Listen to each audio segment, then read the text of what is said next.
Salut à tous les amoureux du grand écran, bienvenue sur Top Movies, dans cette nouvelle vidéo dédiée aux sorties cinéma du 10 septembre 2025.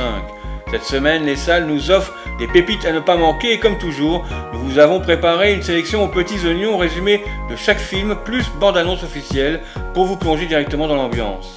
Que vous soyez fan de frissons, de drames intenses ou de comédies décalées, il y en aura pour tous les goûts et pour ne rien rater des prochaines vidéos, pensez à liker, à vous abonner et à activer la cloche pour recevoir toutes les nouveautés ciné dès leur sortie. Allons-y, c'est parti. On attaque ces nouvelles sorties avec Conjuring, l'heure du jugement. L'histoire se déroule en 1986, 5 ans après les événements du précédent film. Ed et Lorraine Warren vivent une retraite paisible jusqu'à ce qu'un miroir hanté refasse surface dans une maison de Pennsylvanie, ravivant un ancien dossier lié à leur fille Judy.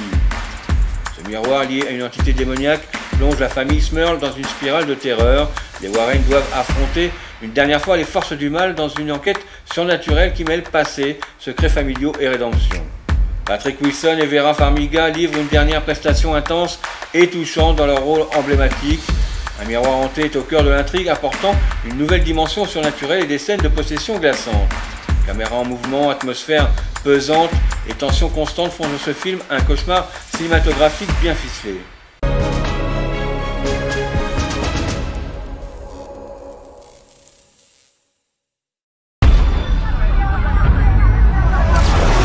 Le diable est arrivé en Pennsylvanie. Jack et Janet Smurl prétendent qu'une présence diabolique s'est introduite dans leur maison. 8 personnes vivent dans cette maison. 8 personnes ont assisté à tout ça. 8 personnes ne peuvent pas toutes être cinglées.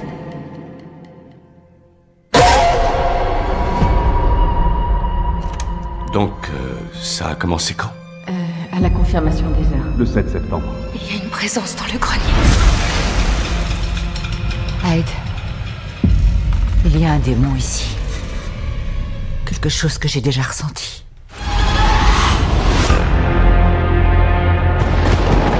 Cette chose, dans votre maison, c'est un démon. C'est le premier qu'on ait jamais rencontré. Nous étions jeunes et nous avons eu peur. On a renoncé. Et après toutes ces années, il n'en avait pas fini avec nous.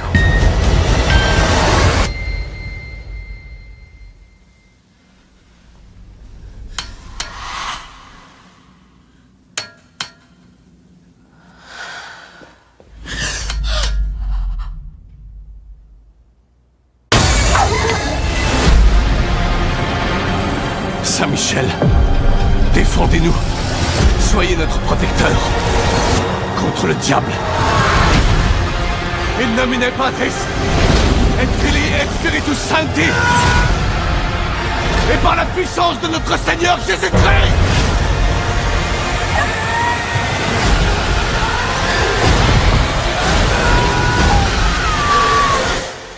Je ne sais pas comment te protéger cette fois.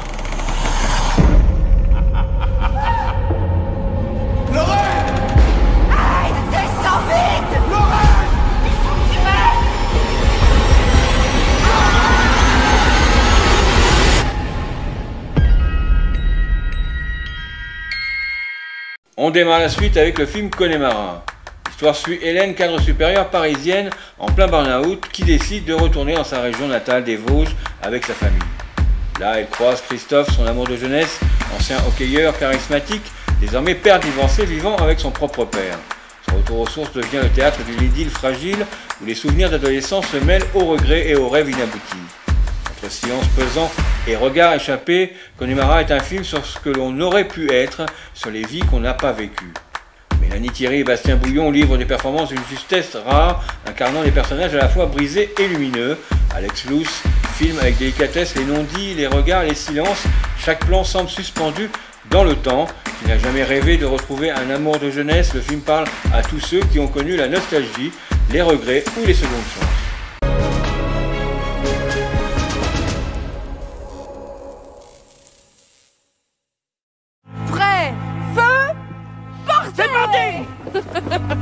Ça va? Ah oui, pourquoi? Avec Philippe? Ah non, ça va pas, non, avec Philippe. Puis de toute façon, le principal, c'est ton boulot. Je crois pas, non. Tout va bien, ce côté-là. Ah non, ça va pas non plus de ce côté-là, tu vois. Fermez les yeux. Relaxez-vous. Concentrez-vous. Que voyez-vous, là, maintenant? Épinal, est-ce que vous êtes là?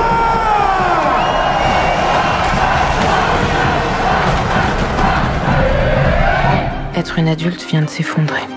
J'ai quitté cette ville pour devenir cette femme efficace et conséquente. Et au bord de ce resto franchisé, Christophe Marshall. Christophe? C'est quoi un mec comme moi? Bah, une star. Ah ouais, mais tu trouves que je ressemble à une star? Quand on est seul. Non. Papa. Non. Je vais me marier, Jenna, mon nom mariage. T'es amoureux? Mais non. Mais ta gueule, bien sûr, je suis amoureux. Félicitations. Bah ouais, merci, je sais pas, en fait, un truc... On se voit. On se fait du bien. C'est pas aussi simple. Attends, je te rappelle. Toi, t'as toujours vécu là? T'as jamais vu plus grand, parfois? Tu crois qu'un mec comme moi, ça rêve pas? C'est sûr que pour des gens comme vous... Mais c'est vrai que c'est pas facile de revivre ces choses-là à 40 berges. Tu peux pas me dire les choses? Bah parce que c'est toi qui pars. On est débutants. Pas très dégourdis.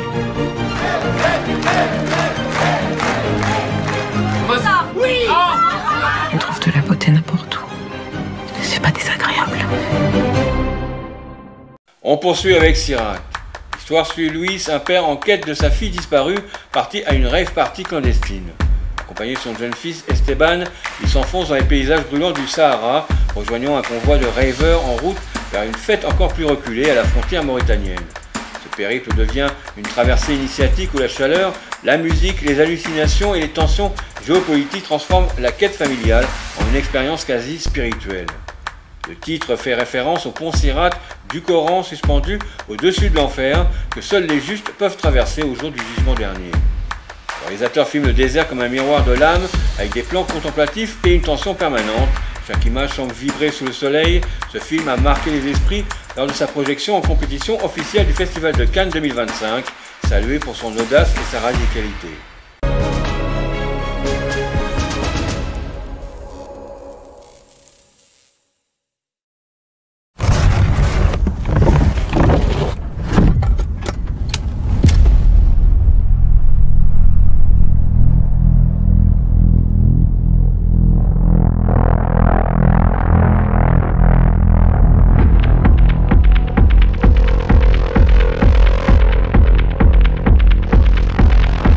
Es mi hija. Hace 5 meses que no sabemos nada de ella. Hay otra fiesta en el desierto. A lo mejor estará por ahí. ¿Vosotros vais a ir?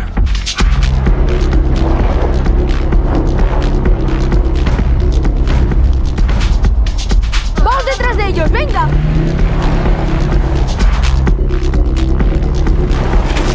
Este coche no va a pasar. Pues vamos a seguir igual. ¿Dónde es la fiesta? En el sur, cerca de Mauritania.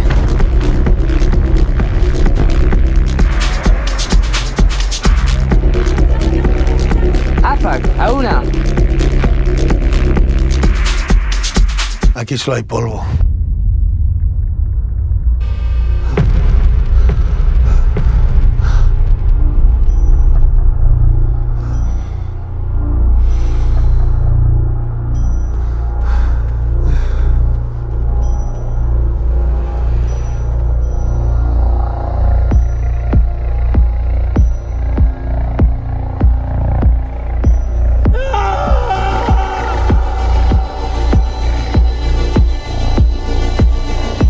On continue avec Downton Abbey, le grand final. Ce troisième et dernier volet nous transporte en été 1930 alors que la famille Crowley fait face à une époque en pleine mutation. Eddie Mary, désormais divorcé, se retrouve au cœur d'un scandale mondain tandis que les finances de Downton vacillent sous les effets de la crise de 1929. Les Crowley doivent choisir entre préserver les traditions ou embrasser le changement. Le film tisse les intrigues des générations passées et présentes, offrant une conclusion émouvante aux personnages que les fans suivent depuis plus de 15 ans. Ce film boucle les arcs narratifs laissés en suspens, notamment ceux de Lady Mary, Edith, Carson et Anna, avec élégance et sensibilité. La mise en scène de Simon Curtis respecte l'ADN de la série avec une esthétique soignée et une musique poignante, signée John Lennon.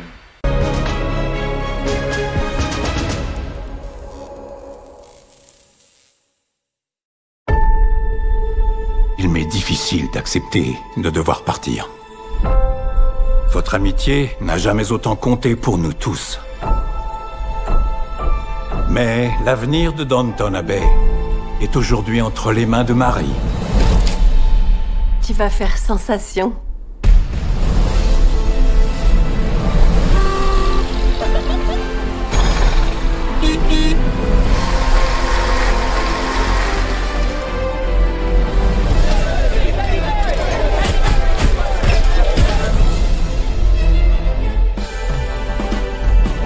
Lady Marie ne peut rester davantage parmi nous. Elle est divorcée. Je suis navrée. J'ai eu tort de venir.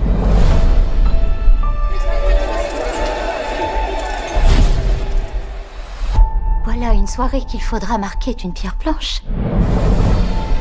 Les faits sont là. À lui d'en assumer les conséquences. Et en ce qui concerne Downton, vous ne voulez pas d'elle aux commandes. Le monde a changé. Notre façon de parler, de nous habiller, de nous comporter avec les autres. Vous avez bien le droit de prendre un peu de bon temps. Comme d'habitude.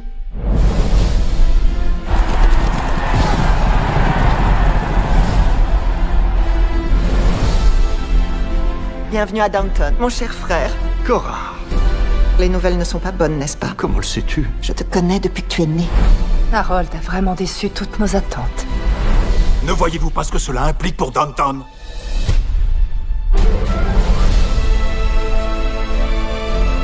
On se retourne sur le passé et l'on songe aux changements auxquels on a assisté. Tu es la fille que j'ai jamais eue. Je vais chérir ces mots. Les familles comme la nôtre doivent évoluer pour survivre. Votre soutien aujourd'hui est bien plus cher à mon cœur que je ne saurais le dire. Si maman était encore en vie, que ferait-elle?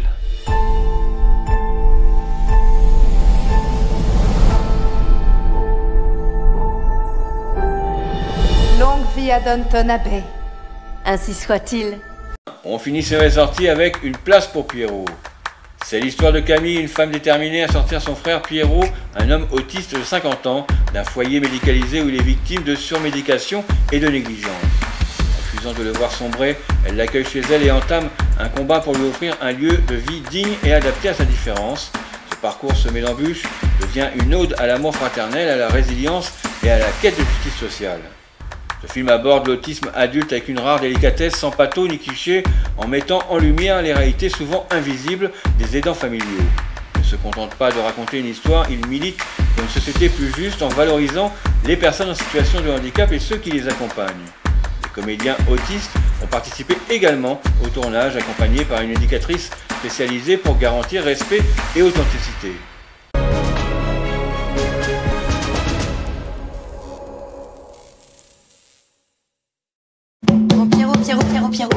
Pierrot.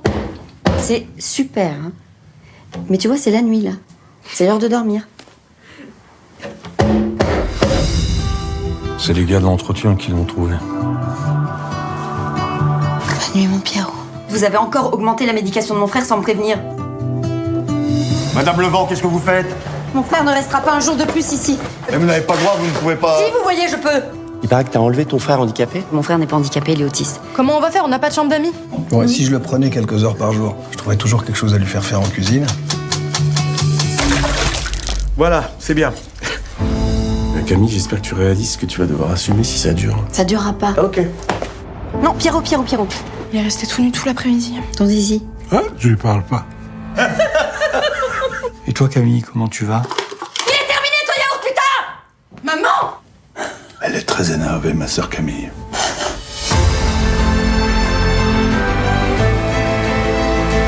On n'est plus une famille. Je peux plus être avec ma sœur Camille et ma nièce Emma. Arrête! Tu parles que de lui, tu penses qu'à lui. J'en ai marre maintenant. Que tu t'occupes de lui, je trouve ça très bien. Il prend toute la place.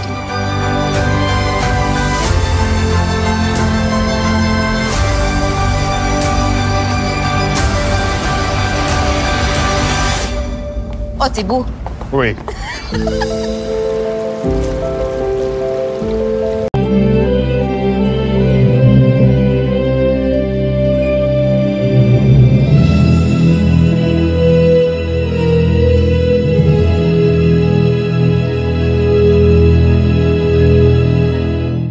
Pour les 5 premiers cette semaine, tout le monde remonte d'un cran par rapport à la semaine dernière. Le top 1 ne change pas et le petit nouveau est la 5e place prise par une comédie que l'on avait déjà enterrée mais qui tire son épingle du jeu avec le film Il n'y a pas de réseau qui totalise à ce jour plus de 600 000 entrées.